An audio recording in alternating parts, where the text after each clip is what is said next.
Well, hello everybody, it's the 2nd of May and I normally show you the birds of the countryside each month.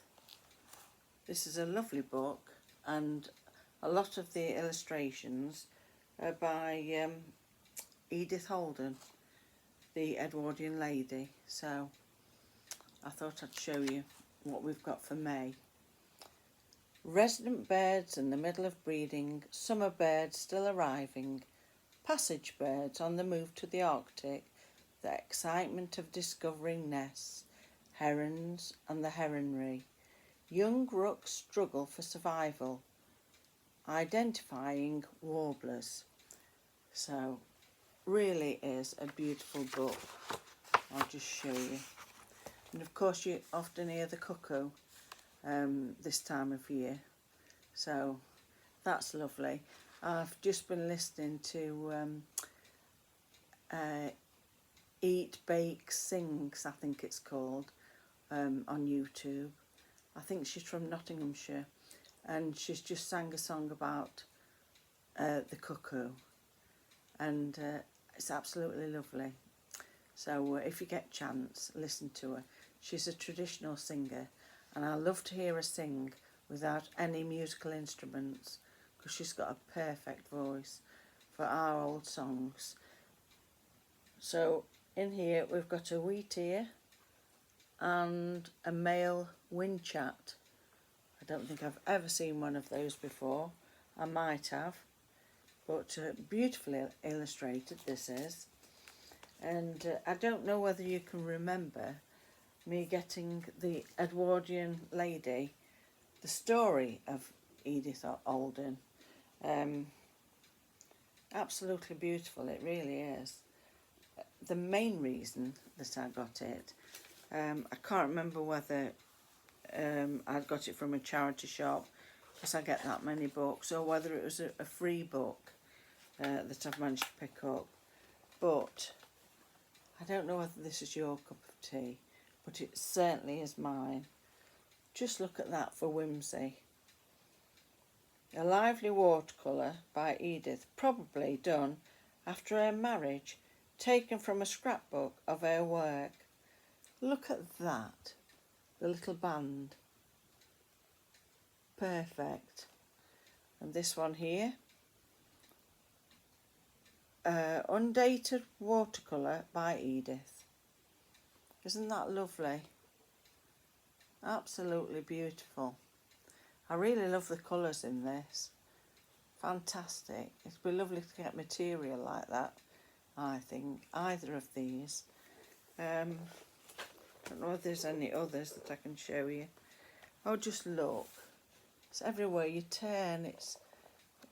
They're just beautiful, beautiful pictures. They really are. Look at that as well. I've seen lots of butterflies. I've seen the orange tips just lately. And of course all the flowers are coming out, I've noticed. I'm just sat down. I've had a busy morning. I've been looking for some little knobs to go on my miniature bureau that I got the other day, because the two knobs that were on it, I thought they were too big for the piece. So I've been up to the range and no luck there, and I looked in B&M just as a chance, because you never know what they're going to have in there. Nothing in there.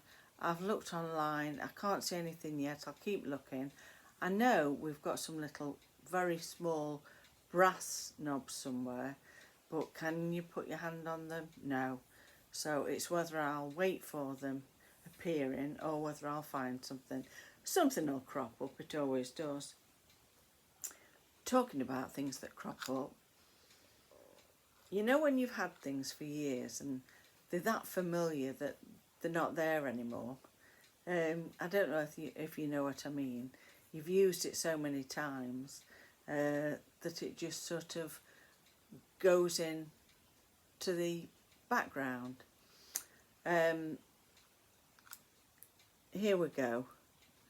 This is a tin that I've had, I bet, 30 years. 30 years I think I've had this. I'm not sure who it's made by. Let me just have a quick look. Got it upside down, of course I have.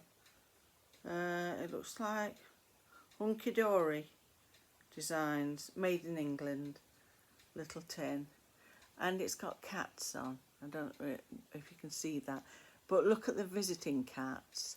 They've all got little like shawls on with hoods on, and then they've got the little cat ears that have been knitted or crocheted into the hats. Isn't that lovely? So I thought I'll show you that because I thought it was so pretty. I've had a shower, cut my hair this morning, and I think I've cut it shorter than what I realised. You know, I went a bit mad. But they always say round here, what's the difference between a good and a bad haircut? A fortnight, you know. So that's so true, that is, because I'll probably have to wait a fortnight for it to grow a little bit more. It really does look like I've cut it with pinking shears, but never mind. It's done, isn't it? And it keeps it out my eyes. So today, what have I been doing? Just my normal bits and bobs, really. I've not gone mad today because I feel as though we've done such a lot just lately that I've hit a brick wall, if you know what I mean. So I'll just do the basics today, which the basics always take your time anyway. So I'll have to water the garden and the greenhouse. The bluebells are absolutely fantastic in the garden, and so is the meadow cranesbill. I said to my husband this morning, beautiful. I've got some Californian poppies out and some Welsh poppies, and I said to my husband, please come and have a look at the poppies, because if you don't look at them now, very often in a few days' time the petals will have come off. So he came and had a look. They are such lovely colours.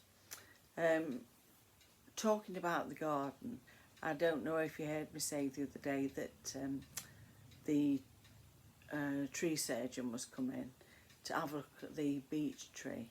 You know, it means such a lot to us, and it means a lot to a lot of people who live around here. You know, they often say we've got a lovely tree, but we have had it cut in the past on the roadside, and now and we've also had it cut in the garden side.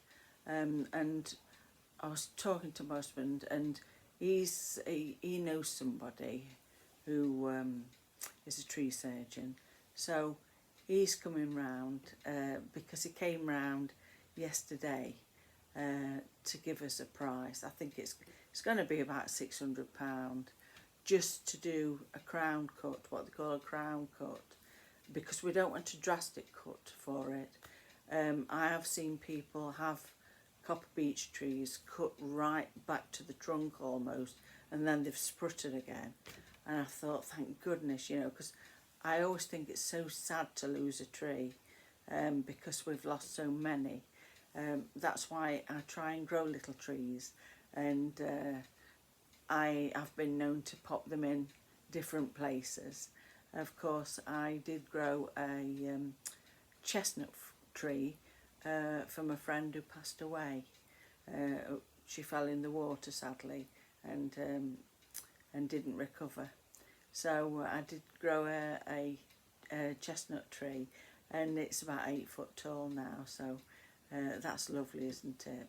It's been a few years since she's passed, but that just came out of a conker that she'd given me, and I think that's lovely when things have got meaning. So that's what we're doing with that. I know you've got to be very careful with copper beech trees, cutting them back. You do have to treat them with respect, you know, and I'm hoping that it will be treated with respect. Of course, we won't be going out on that day. We will be watching over it like proud parents, because we don't want it to come to any harm. It's quite funny about trees, because we've decided that it was mainly me really, but I tried to encourage my husband to do the same, to have a green burial. I know it's a strange thing to talk about. In this country we don't seem to talk about death, do we? It's like the worst word you can use, but you know, it's inevitable, and I think if you want something doing, you need to let people know your wishes. So when we're about 50, I mean I'm 65 now, and when we were 50 we did get our will sorted, and also we paid for our funerals, because to me it's the most sensible thing you can do. And also, if you're looking after a loved one, and particularly if they're in a care home, it's best to take some of the money and pay for a funeral out of that money before they've passed away, so that you're left with money in the pot, that it's not taken away from you, for care fees, for instance. But going back to the green funeral that we've done, so we've bought our plots, and they're in a woodland, so you're not allowed any stones or anything sort of man-made on the ground where you've been buried, but you can pay for a tree. And I think my husband's, I think he's got an oak, but I've got a crabapple. Because I know my mum always used to sing a song. It was I'm a pessimistic character with a crabapple face, and it always used to make me laugh. And I think crabapples are so beautiful, and they just get left, don't they? I mean, not so much now, but years ago I used to make loads of crabapple jelly, absolutely loads of it. And some of it I used to put a bit of mint in it, and I often used a good dessert spoon of it to put it in a stew to make it taste nice, give it a sweeter taste. You know, it was lovely, particularly with the mint in. And I used to, you know, because what is it? Is it something like poverty is the mother of invention? Well, at the time, I couldn't afford or wouldn't pay for, you know, all the fancy jam making things. So what I used to do, I used to always have a piece of muslin that I washed every year and reused it. And I had a kitchen stool, and I used to put the stool upside down, put the bowl inside, and then put the muslin, fasten it on 4 corners where the legs are, with rubber bands, and put the pulp from the crabapple in the muslin, so it would slowly drip down into the bowl, you know. And I did that for years, and then when it had dripped so far, then I used to screw it out so the rest had come out, and then of course what was left went into the compost. And then all you do is cook it up with some sugar until it starts to get a little bit thicker. You know, you boil it up. That's quite funny how I used to make that. It's funny how I sort of go on at tangents. I thought, well, I'll just show you the book that we always look at, because I thought, goodness me, it's 2nd of May already, and I've not shown you that book. But I also wanted to show you the lovely, I'll show you the back of it because it's so nice, Edwardian Lady book. So lovely, isn't it? I'm just shuffling some more things round, because you know about the dresser. So we've had to move a lot of stuff around. We've got to feed the fish for the next few days, because my son and his partner and the 2 children, Noah and Ivy, they've gone off to Thornwick Bay in Yorkshire. So I think it's a football tournament they've gone for, and I think they're staying in a caravan. There's quite a few different couples that are going with the children, so I'm hoping it's going to be nice. I have looked at the weather report, and it did say that it's going to be quite cool there, as long as it's dry, and also to get away. So that's lovely. Just one thing, and then I'll go, because I can waffle forever. What I used to love, you get it a little bit on the boat, and you get it a little bit in the camper, but more so if you stay in a caravan and it's raining and you're nice and warm inside, you can hear the rain on the roof. It's lovely if it just rains overnight and then it's nice the next day. I used to love that. We were supposed to be going down the boat for a few days, but we're making sure the fish is all right and everything else is all right for them. You know, they won't be little long, will they? So it's nice to give them a bit of time.